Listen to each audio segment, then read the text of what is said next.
Hello friends, welcome to Sky Study channel. तो friends, आज जो है मैं ये बहुत ही इम्पोर्टेंट वीडियो है। ये आर्ट्स के लिए बनाई है मैंने, टीजीटी आर्ट्स के लिए। तो ये जो प्रीवियस एग्ज़ाम्स में क्वेश्चन आए हैं बहुत ही इम्पोर्टेंट है, तो उससे रिलेटेड ये वीडियो बनाई है। तो इस वीडियो को एंड तक देखिए, बहुत ही इम्पोर्टेंट क्वेश्चन है।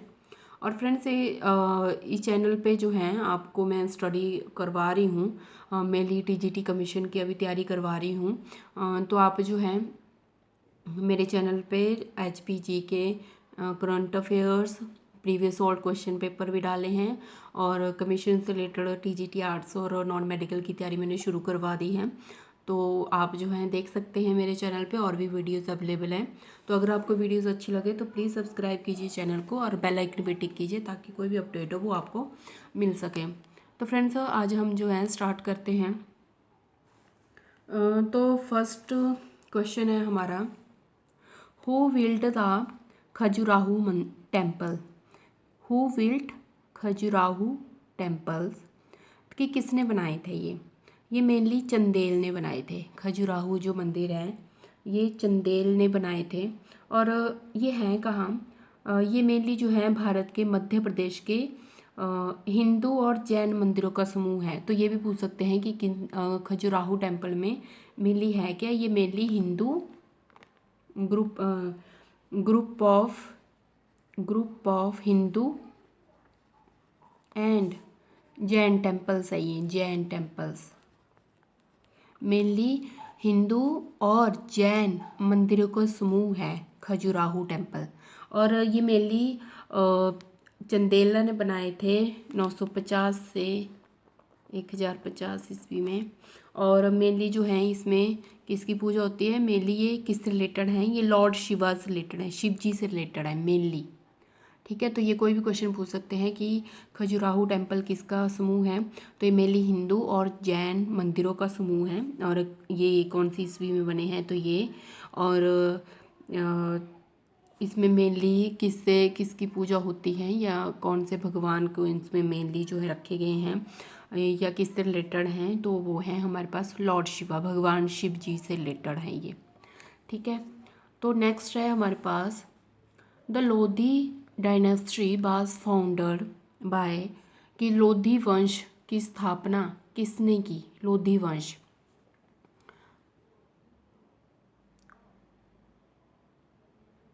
तो लोधी वंश की स्थापना जो है ये बहलोल लोधी ने की है। बहलोल लोधी ने की है।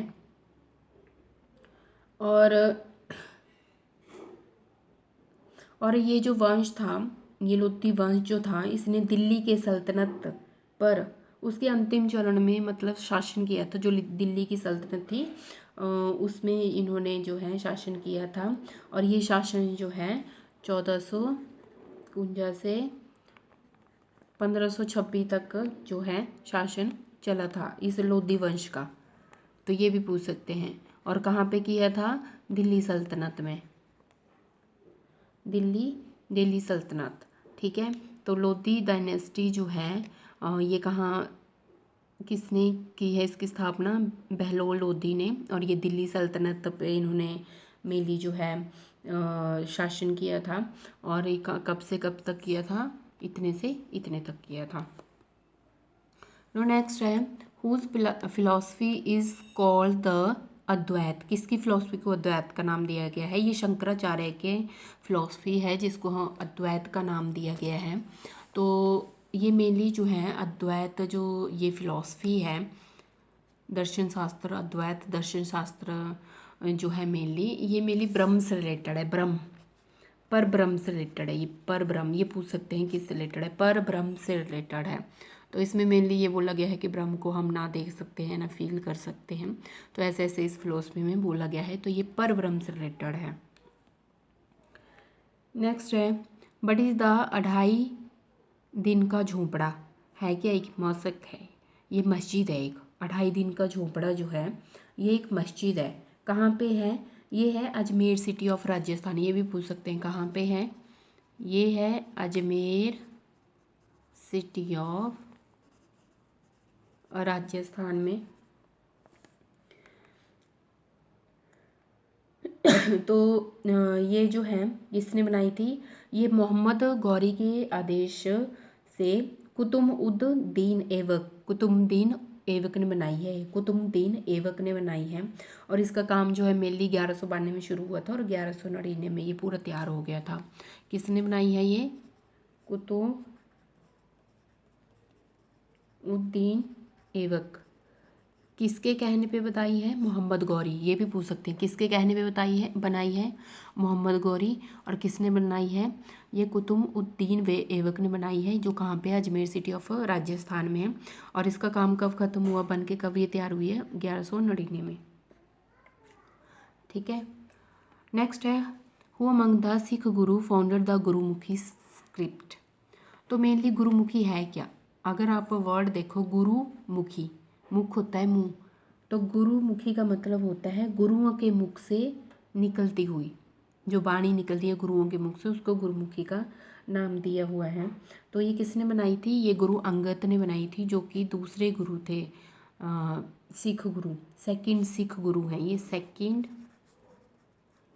सिख गुरु हैं ये, सेकंड सिख गुरु हैं गुरु अंगद जी। तो उन्होंने गुरुमुखी लिपि का आविष्कार किया था। और गुरुमुखी का मेन मतलब होता है, ये भी पूछ सकते हैं कि गुरुमुखी का क्या मतलब है, तो गुरुओं के मुख से निकली हुई। ठीक है। नेक्स्ट है, Kabir is the disciple of. Kabir जो थे किसके शिष्य थे, ये रामानंद जी के थे। कबीर रामानंद जी के शिष्य थे। नो नेक्स्ट क्वेश्चन, भक्ति मूवमेंट वाज स्टार्टेड बाय। किसके द्वारा ये स्टार्ट किया गया था भक्ति मूवमेंट, ये अलवर संत के द्वारा स्टार्ट किया गया था। और मेनली था क्या भक्ति मूवमेंट, भक्ति मूवमेंट में जो था, जो समाज या धार्मिक सुधारक जो होते थे, उन्होंने समाज के भिन्न तरह के भगवानों की भक्ति का प्रचार प्रसार किया था, कि अलग अलग भगवान हैं, उनकी जो पूजा अर्चना है वो कैसे की जाती है, उसका प्रचार किया था। तो ये था भक्ति आंदोलन, जो अलवर संत ने जो था वो स्टार्ट किया था। नेक्स्ट है, the Qutub Minar was completed by the famous ruler. Qutub Minar जो है ये किसने जो है इसको पूर्ण करवाए थे, इसका काम, इसका ये थे इल्तुतमिश ने करवाया था इसका काम कंप्लीट। इल्तुतमिश, क्या नाम है इनका, इनका नाम है इल्तुतमिश जी ने करवाया था। और ये जो था,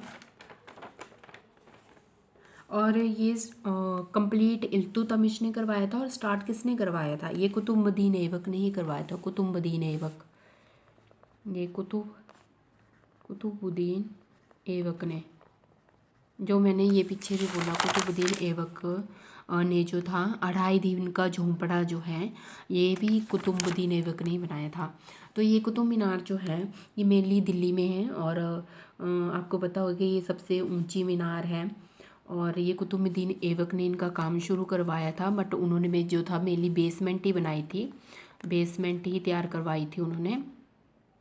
और ये मेनली जो है 5 स्टोरी है।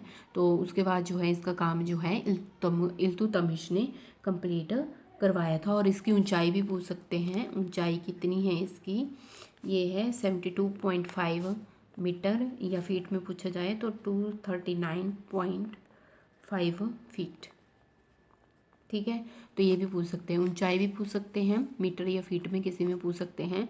और कंप्लीट इल्तुतमिश ने करवाया था। और स्टार्टिंग का किसने करवाया था, कुतुबुद्दीन ऐबक ने। और उन्होंने बेसमेंट जो थी वो तैयार करवाई थी। और ये है कहाँ, दिल्ली में है। नेक्स्ट है, विडो री marriage act was passed in the year 1856 with the effort of, कि विधवा पुनर्विवाह का अधिनियम सन 1856 में किसकी कोशिशों की वजह से पारित हुआ था। तो ये मेनली ईश्वर चंद्र विद्यासागर की वजह से ही पारित हुआ था। जो ईश्वर चंद्र विद्यासागर थे, उन्होंने मेन फोकस जो है गर्ल्स एजुकेशन पे और इस पे विडो मैरिज पे बहुत ज़्यादा फोकस किया था इन्होंने। और मेनली ये बात थी कि इन्होंने जो अपने बेटे की शादी थी वो भी एक विधवा के साथ ही करवाई थी। तो ये जो था विडो मैरिज एक्ट जो था वो किसकी कोशिश की वजह से पारित हुआ है, ईश्वर चंद्र विद्यासागर की वजह से हुआ है। और ये मेनली बंगाल रेनेसेंस से भी, बंगाल जो पुनर्जागरण है उससे रिलेटेड भी है बंगाल रेनेसेंस। बंगाल रेनेसेंस से भी रिलेटेड है बंगाल का पुनर्जागरण, जो कि राजा राम मोहन राय ने भी स्टार्ट करवाया था, बंगाल रेनेसेंस।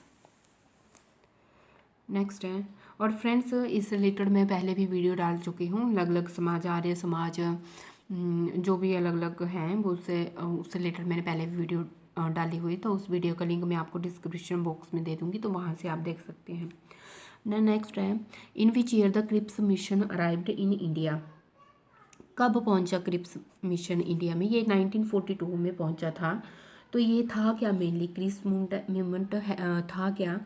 तो ब्रिटिश सरकार द्वारा ये भारत को भेजा गया एक मिशन था, और इसका मेन उद्देश्य था कि जो द्वितीय विश्व युद्ध होगा उस टाइम पे भारत का उनको सहयोग चाहिए था ब्रिटिश सरकार को, तो उसने जो है एक मिशन तैयार किया था जिसका नाम क्रिप्स मिशन था, और इसके अध्यक्ष थे सर स्टैफोर्ड क्रिप्स, तो उन्हीं के नाम पे ये क्रिप्स मिशन का नाम दिया गया था। तो ये ब्रिटिश सरकार द्वारा जो है मिशन चलाया गया था कि हमें भारत का पूरा सहयोग चाहिए द्वितीय विश्व युद्ध में। अगर और ये क्वेश्चन भी पूछा गया है कि प्रथम विश्व युद्ध कब हुआ था, ये द्वितीय विश्व युद्ध कब हुआ था, तो ये प्रीवियस वीडियो जो है उसके मैंने करवाया हुआ है, तो उसका लिंक मैं डाल दूँगी, वहाँ से आप देख लेना। नेक्स्ट है, the great revolt of 1857 start from, कहाँ से ये 1857 का विशाल विद्रोह कहाँ से शुरू हुआ? ये मेरठ से स्टार्ट हुआ है। ये इसको हम भारत का प्रथम भारतीय स्वतंत्रता संग्राम विद्रोह, इसको हम सिपाही विद्रोह, यह भारत का पहला स्वतंत्रता संग्राम था, ये इसको सिपाही विद्रोह के नाम से भी जाना जाता है। तो ये मेरठ से स्टार्ट हुआ था, और ये मेनली जो है ब्रिटिश शासन के विरोध में था, ठीक है, और ये 2 सालों तक चला था। नेक्स्ट है, the battle of Talikota took place. Battle of Talikota took place in the year, कब हुई थी बैटल ऑफ तालीकोट? ये 1565 में हुई थी। तो और ये भी पूछ सकते हैं किसके बीच में हुई थी? ये दक्कन के सुल्तानों और विजयनगर के साम्राज्य के बीच में हुई थी। किसके बीच में हुई थी? बिटवीन डेक्कन के सुल्तान और विजयनगर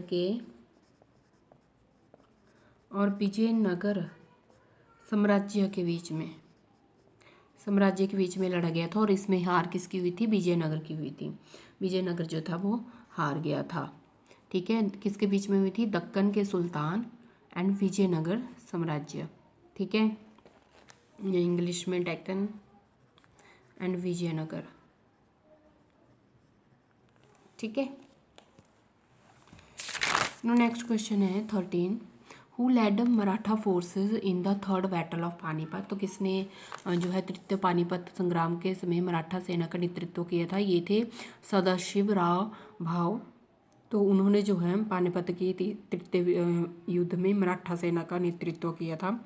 और अगर आपने मेरी वीडियोस देखी हैं बैटल्स से रिलेटेड, तो उसमें मैंने ट्रिक भी बताई हुई है बैटल्स रिलेटेड, बहुत ही इंपॉर्टेंट बैटल है और उनसे रिलेटेड क्वेश्चन पूछे जाते हैं। तो जो भी बैटल से की वीडियो है उसको ज़रूर देखें, क्योंकि वो वीडियो जो है मैंने इजी तरीके से बनाई है। बट ये होता है कई बच्चों को पसंद आती है, कईयों को नहीं आती हैं, तो आप एक बार ज़रूर देखना उस बैटल को, क्या पता आपको फ़ायदा हो जाए। तो उसका मैं लिंक डिस्क्रिप्शन बॉक्स में डाल दूँगी कि फर्स्ट बैटल और पानीपत, सेकेंड, थर्ड किसके बीच में लड़ी गई, वो सब कुछ बताया हुआ है मैंने। नेक्स्ट है, Rana Sanga was defeated by blank in the historic battle of Khanwa. तो ये भी बैटल से रिलेटेड है, तो उसी वीडियो में है खानवा की। तो इसमें जो है बाबर से जो बाबर था वो हरा था, खानवा के ऐतिहासिक युद्ध में राणा सांगा को किसने हराया था? बाबर ने हराया था। राणा सांगा को बाबर ने हरा दिया था। तो ये जरूर देखें यहाँ पर बैटल से रिलेटेड वीडियो। नेक्स्ट है, which poet from Akbar's court translate parts of Lilavati and Katha Sarit Sagar in to Persian. तो ये जो था, अकबर के दरबार में किस कवि ने लीलावती और कथा सरिसागर के भागों का फारसी में अनुवाद किया था? तो ये फैजी ने किया था। जो फैजी था एक फारसी कवि है, फैजी फारसी कवि है और उसका असली नाम है शेख अबू अल फैज। शेख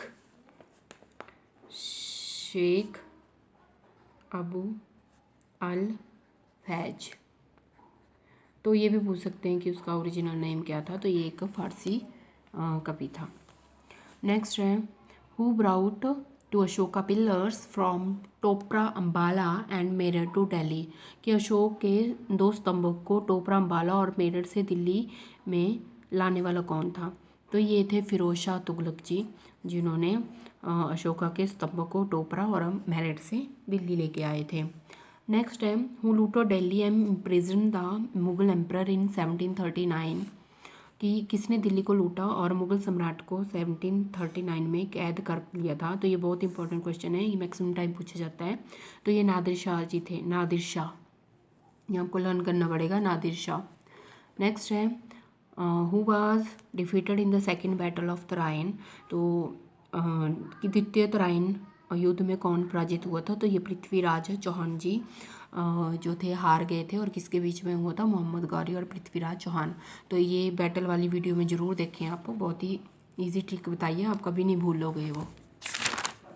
नेक्स्ट है, कास्ट सिस्टम इन इंडिया, तो जाति प्रथा जो था मेनली है कि जाति प्रथा ये एक वर्ग संरचना है जिससे हम ये डिसाइड करते हैं कि ये कौन सी कास्ट से रिलेटेड, कि अगर कहते हैं कि इसमें मेनली कहा गया था कि अगर कोई गरीब के घर में बच्चा पैदा होता है तो वो भी बच्चा गरीब ही होगा, मतलब जिस जाति में आप पैदा होते हैं आप उसी के हो।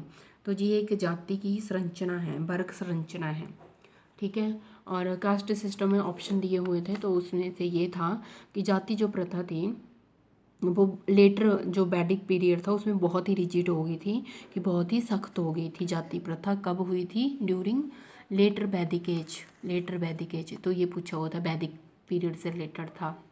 नेक्स्ट है, Buddhism was divided into Mahayana and Hinayana, तो ड्यूरिंग द रेन ऑफ, किसके शासनकाल के दौरान बौद्धवाद महायान और हीनयान में विभाजित हो गया था? तो मौर्य जो थे उनके शासन के दौरान जो था वो बुद्धिज़्म जो है महायान और हीनयान में विभाजित हो गया था। तो फ्रेंड्स ये थे कुछ इंपॉर्टेंट क्वेश्चन, ये प्रीवियस पेपर में आए हुए हैं। तो जब भी कोई वीडियो डालती हूँ तो फ्रेंड्स अगर कोई टॉपिक है तो उससे रिलेटेड आप और भी क्वेश्चन बनते हैं वो भी आप साथ साथ में तैयार कीजिए। तो मेरी कोशिश यही है कि मैं आपको मैक्सिमम करवा दूँ, बट ये होता है कई बार कमी रह जाती है, तो आप थोड़ा मोटा सेल्फ स्टडी भी करें। और फ्रेंड्स मैं ये नहीं बोलूँगी कि मेरी वीडियो जो है देख के जो है आप 100% क्लियर हो जाओगे, क्योंकि अगर सिर्फ मेरी ही वीडियो देखोगे तब कभी भी नहीं होगे, आपको खुद भी सेल्फ स्टडी करनी पड़ेगी। साथ में जो मैं टॉपिक करवा रही हूँ वो तो करो ही करो, साथ में सेल्फ स्टडी करो। अगर आप ये सोचोगे कि सिर्फ जो मैम करवा रहे हैं वही करेंगे तो ऐसा नहीं है, क्योंकि बहुत एडवांस सिलेबस है, टीजीटी आर्ट्स का भी सभी का कमीशन का बहुत एडवांस सिलेबस होता है। तो आपने सारा सिलेबस करना है, कोई भी नहीं छोड़ना। कभी ये नहीं सोचना कि हाँ ये तो 1 नंबर का आएगा वो 1 नंबर छोड़ दूंगा। तो फ्रेंड जिनका भी ये पेपर क्लियर होता है उनमें पॉइंट्स में मार्क्स जुड़े होते हैं, तो आपको मेरिट में आना पड़ेगा। अगर आपने अच्छे से, अगर आपको 100% जो है अपने गोल को जो है अचीव करना है, तो आप ये वीडियोस देखिए और अपने फ्रेंड्स के साथ शेयर कीजिए। बहुत ही इंपॉर्टेंट वीडियोस हैं। और करंट अफेयर भी डेली कीजिए, करंट अफेयर की वीडियो भी डालिए, और एचपी जीके भी साथ में कीजिए, पैडागोजी की भी डाली है, पैडागोजी भी साथ में कीजिए। सारी वीडियोस देखिए, बहुत इंपॉर्टेंट क्वेश्चन डाले हुए हैं मैंने, और साथ में सेल्फ स्टडी भी कीजिए। और फ्रेंड्स अगर वीडियोस अच्छी लग रही हैं तो प्लीज़ सब्सक्राइब कीजिए चैनल को। Thank you so much friends.